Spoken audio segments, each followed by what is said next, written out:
तो आगे बात करते हैं अपन प्रॉब्लम नंबर 13। ये सवाल अपना केमिकल बॉन्डिंग से है और इसमें हमें आइडेंटिफाई करना है oxidation number of phosphorus in hypophosphoric acid. तो इसके लिए हमें हाइपोफॉस्फोरिक एसिड का फॉर्मूला मालूम होना चाहिए। तो हाइपोफॉस्फोरिक एसिड इज H4P2O6,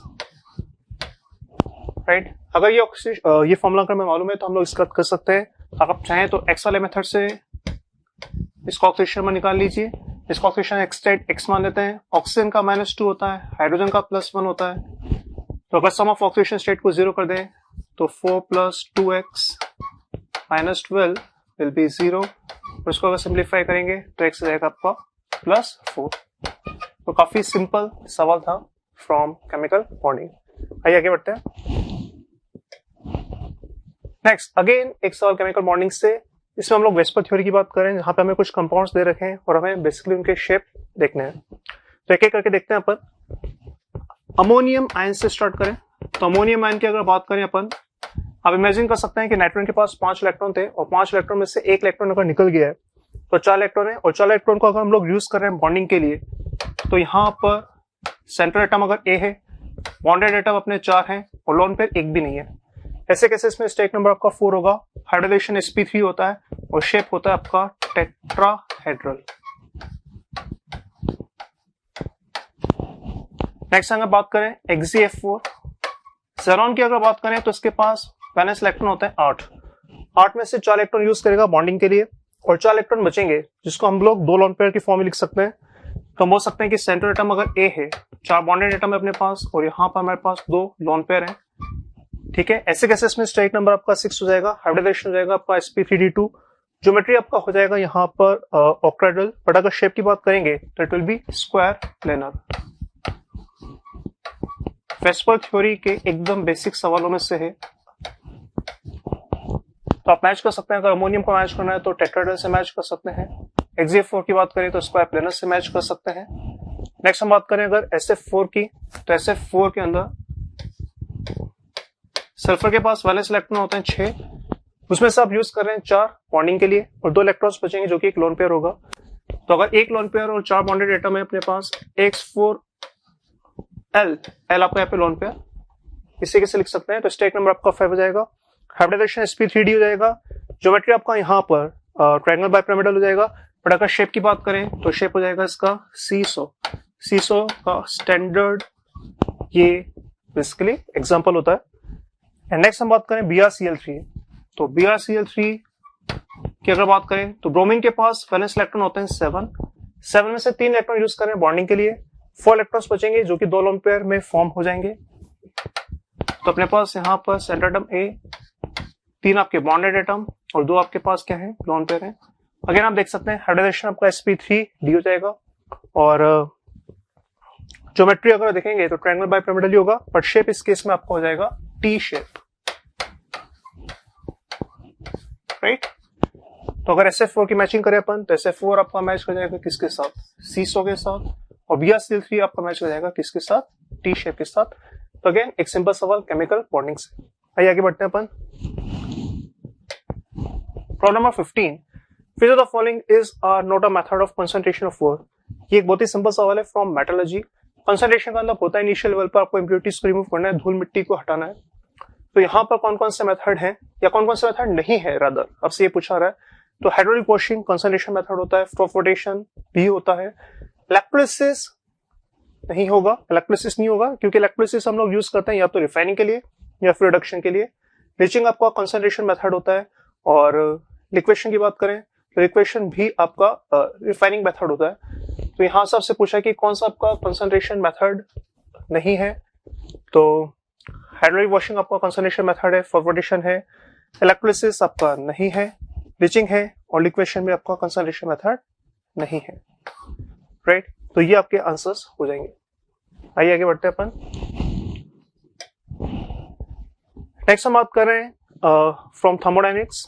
एक सवाल है आपके पास केमिकल थर्मोडायनेमिक्स का, और स्पेशली अगर बात करें तो थर्मोकेमिस्ट्री का, जिसमें हमें इस पर्टिकुलर रिएक्शन का एंथैल्पी ऑफ रिएक्शन निकालना है और आपको कुछ इन्फॉर्मेशन गिवन है।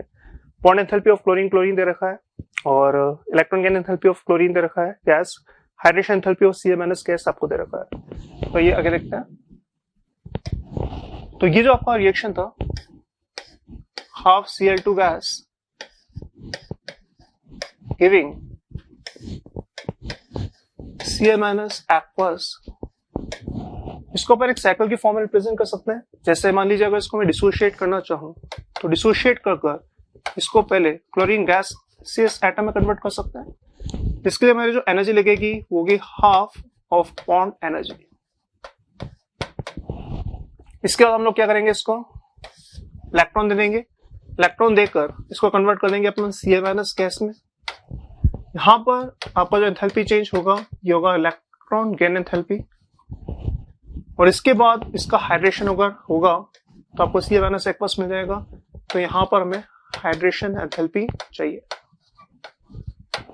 राइट। तो हमसे ये डेल्टा एच आर पूछा है, तो हेस लॉ अगर बोले तो हेस लॉ लगाए तो इसके हिसाब से अगर प्रोसेस को सिंगल स्टेप में करें या मल्टीपल स्टेप में करें, नेट एंथैल्पी चेंज आपका सेम होता है। तो हम बोल सकते हैं कि जो डेल्टा एच आर होगा, this delta H R will be nothing but half times bond energy plus electron gain enthalpy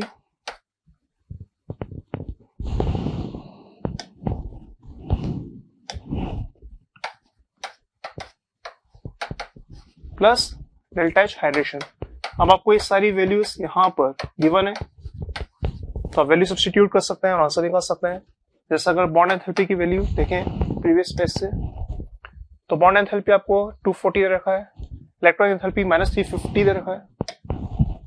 तो दिस इज हाफ ऑफ 240,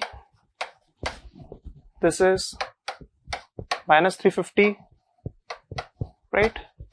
और हाइड्रेशन की अगर देखें वैल्यू, तो हाइड्रेशन की वैल्यू देखिए आपको -360, तो प्लस -360।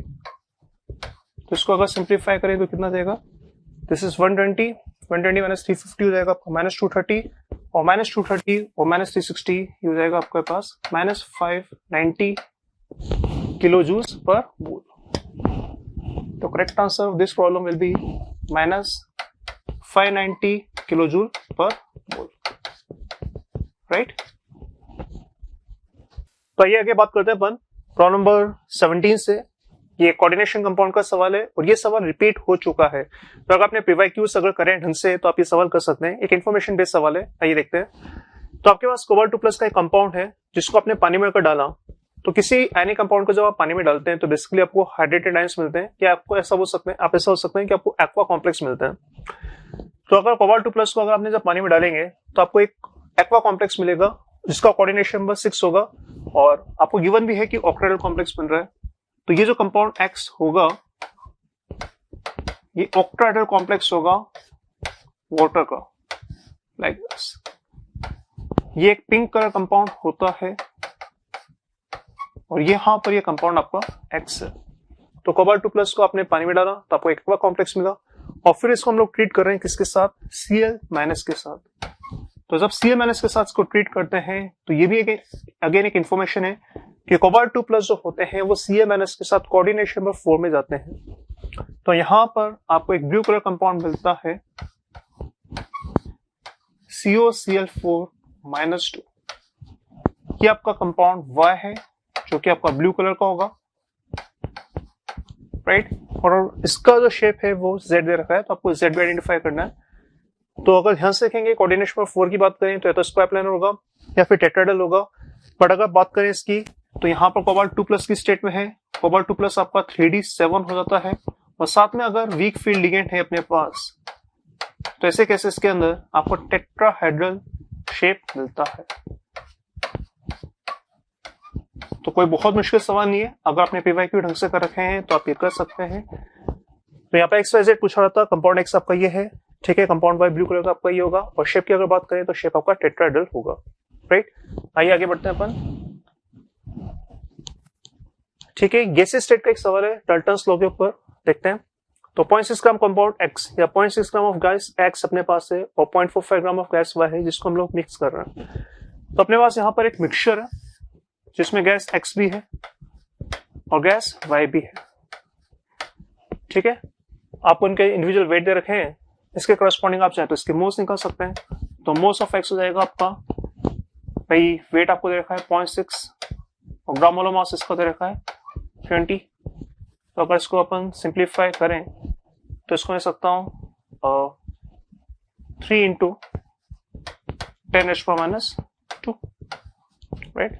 60/100 अगर कर दें इसको अपन तो इस तरह से लिख सकते थे। सिमिलरली अगर मोल्स ऑफ वाई निकालें अपन तो मोल्स ऑफ वाई हो जाएंगे अपने पास, कितने मोल्स हो जाएंगे, तो 0.45 इसका वेट दे रखा है और ग्राम मोलर मास इसका 45 आपको दे रखा है। तो इसके जो मोल्स हो जाएंगे आपके पास 10⁻²। ठीक है। और आपको ये दे रखा है कि जो टोटल प्रेशर सिस्टम का ये 740 mm है ऑफ मरकरी। तो हमसे ये पूछा जा रहा है कि इंडिविजुअल गैस एक्स का पार्शियल प्रेशर कितना होगा। तो यहाँ पे अपन सिंपल डाल्टन्स लॉ अप्लाई करने वाले हैं। तो डाल्टन्स लॉ के हिसाब से हम ये बोल सकते हैं कि partial pressure of x will be nothing but total pressure multiply by mole fraction of gas x, right. तो टोटल प्रेशर आपको ऑलरेडी गिवन है कितना, 740 और मोल फ्रैक्शन ऑफ एक्स ये कैसे निकालेंगे, तो मोल फ्रैक्शन ऑफ एक्स निकलेगा उसके मोल्स अपॉन टोटल मोल्स। तो एक्स के मोल्स आपके पास 3 इंटू 10⁻² और टोटल मोल्स अगर अपन देखेंगे तो इन दोनों को ऐड कर देते हैं। इन दोनों को ऐड करेंगे तो आपके टोटल मोल्स होंगे 4 इंटू 10⁻²। तो कैंसिल आउट हो जाएगा, तो ये जाएगा 740 into 3 which is 2100 plus 120 which is 2220। तो 2220 और 2220 को अगर अपन 4 से अगर डिवाइड करें तो यहाँ पर अपने पास 555 mm ऑफ मरकरी ये आपका इंडिविजुअल पार्शियल प्रेशर देगा किसका, गैस एक्स का, राइट। एक सिंपल सवाल from gas state Dalton's law के ऊपर। आइए आगे बढ़ते हैं अपन। नेक्स्ट जो सवाल है ये भी एक बहुत सिंपल सवाल है और ये है अपना केमिकल इक्विलिब्रियम से, जिसमें अपने को केपी और केसी के बीच में रिलेशन की बात की जाती है। तो अपने पास यहाँ पर एक इक्वेशन दे रखा है, टेम्परेचर स्पेसिफाई कर रखा है, केसी दे रखा है और केपी आपको इस फॉर्म में दे रखा है और आपसे पूछा है कि एक्स की वैल्यू क्या होगी। तो हमारे पास जो रिलेशन होता है केपी और केसी का वो ये होता है। तो equilibrium constant K P will be given by equilibrium constant K C into RT raised पर डेल्टा एनजी। आर आपका गैस कांस्टेंट है, टी आपका टेम्परेचर है और डेल्टा एनजी आपको बताता है basically gases mass of product minus gases mass of reactant. तो यहाँ पे गैसेस मास ऑफ प्रोडक्ट अगर देखेंगे तो 1 है और गैसेस प्रोडक्ट और गैसेस मास ऑफ रिएक्टेंट देखेंगे तो 1 + ½ 1.5 है। तो इसका मतलब इस रिएक्शन के corresponding delta N G 1 minus 1.5 which is in fact -0.5, right. तो ये आपका केपी है, सॉरी डेल्टा एनजी है। तो अब अगर सब्स्टिट्यूट करें अपन यहाँ पे वैल्यूज तो देखें केपी कितना होगा, तो KP will be nothing but KC. KC आपका यहाँ पर 5 इंटू 10⁻², ठीक। आरटी, आर की वैल्यू अपन 1/12 ले लेते हैं अप्रोक्सीमेटली। टेम्परेचर 27 डिग्री सेंटीग्रेड है which is 300 kelvin, right. Rest पर डेल्टा एनजी विच इज -½ तो कितना जाएगा जरा देखें अगर, तो 5 इंटू 10⁻² ये जाएगा 25 रेस्ट पर -½ तो बेसिकली हो जाएगा आपका 1/5, ठीक। तो इसको अगर सिंप्लीफाई करें तो this is something but 1 into 10⁻² और आपको ये दे रखा है कितना, x इंटू 10⁻²। तो x इंटू 10⁻² अगर ये दे रखा है तो क्लियरली यहां से कंपेयर करके बोल सकते हैं कि x का वैल्यू हो जाएगा 1। एक सिंपल सवाल फ्रॉम केमिकल इक्विलिब्रियम। चलिए आगे बढ़ते हैं अपन, सॉरी, राइट। तो अगला जो सवाल है अगेन एक इंटीजर बहुत एक सिंपल सा सवाल है, इंटीजर टाइप सवाल है और ये सवाल आपका from solutions and colligative property. Generally solutions and colligative property सवाल होते हैं काफी सिंपल होते हैं, फॉर्मुला बेस्ड होते हैं। ये भी एक फॉर्मुला बेस्ड सवाल है। अगर सिंपल सा एक फॉर्मुला आपको मालूम है तो आसानी से आप इसको कर सकते हैं। तो 2.56 gram of an non electrolyte solid is dissolved in 1 litre solution और इसका ऑस्मोटिक प्रेशर आपको दे रखा है equal to 4 bar at 300 kelvin. आपसे सिंपली पूछा रहा है कि मोलर मास ऑफ कंपाउंड क्या होगा। तो ऑस्मोटिक प्रेशर के ऊपर सवाल है। ऑस्मोटिक प्रेशर पाए हम लिख सकते हैं I into C into R into T. I आपका वॉन्ट ऑफ फैक्टर है जो बताता है कि एक पार्टिकल से इफेक्टिव पार्टिकल्स कितने मिलते हैं। सी कंसंट्रेशन, आर गैस कांस्टेंट जिसको सॉल्यूशन कांस्टेंट बोल सकते हैं और टी आपका टेम्परेचर इन केल्विन। तो यहाँ पर अगर वैल्यू सब्स्टिट्यूट करें, पाइप को दे रखा है 4 अगर एक नॉन इलेक्ट्रोलाइट है तो इसके लिए वांट ऑफ फैक्टर की वैल्यू होती है 1। कंसंट्रेशन की बात करें तो 2.56 आपका वेट है, मान लीजिए इसका ग्राम मोलर मास m है, तो 2.56 अपॉन m ये मोल्स हो जाएंगे। और सिंस वॉल्यूम आपका 1 लीटर है तो जो मोल्स है वही आपका कंसंट्रेशन रहेगा, राइट। तो ये कंसंट्रेशन आ चुका है। आर की वैल्यू उन्होंने स्पेसिफाई कर रखी है 0.083 और टेम्परेचर भी आपको दे रखा है कितना, टेम्परेचर आपको देखा है 300 केल्विन। तो यहां से अपन सिंप्लीफाई करके m निकाल सकते हैं। m कितना जाएगा, तो 2.56 इंटू 0.083 इंटू 300 अपॉन 4। इसको अगर आप सिंप्लीफाई करेंगे तो 15.9 समथिंग इस तरह से आता है, जिसको अगर आपको राउंड ऑफ करना है तो अप्रोक्सीमेटली हम लोग आंसर दे सकते हैं 16, राइट। तो ये आपका मोलर मास हो जाएगा इस कंपाउंड का। एक सिंपल सवाल, फॉर्मूला बेस्ड सवाल, सॉल्यूशन है क्वालिटेटिव का। चलिए आगे देखते हैं अपन।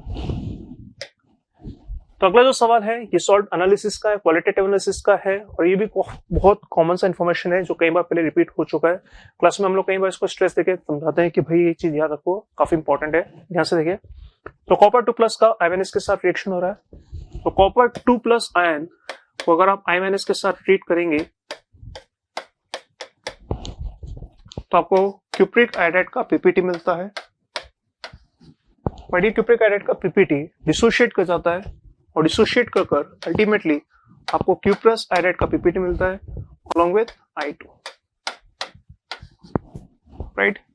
तो मान लेते हैं ये कंपाउंड आपका A है और ये कंपाउंड आपको देंगे B, क्यूप्रस आयोडाइड जो कि व्हाइट कलर का पीपीटी होता है, and I2 which is compound C, right. तो ये थे सवाल आपके 21 तक।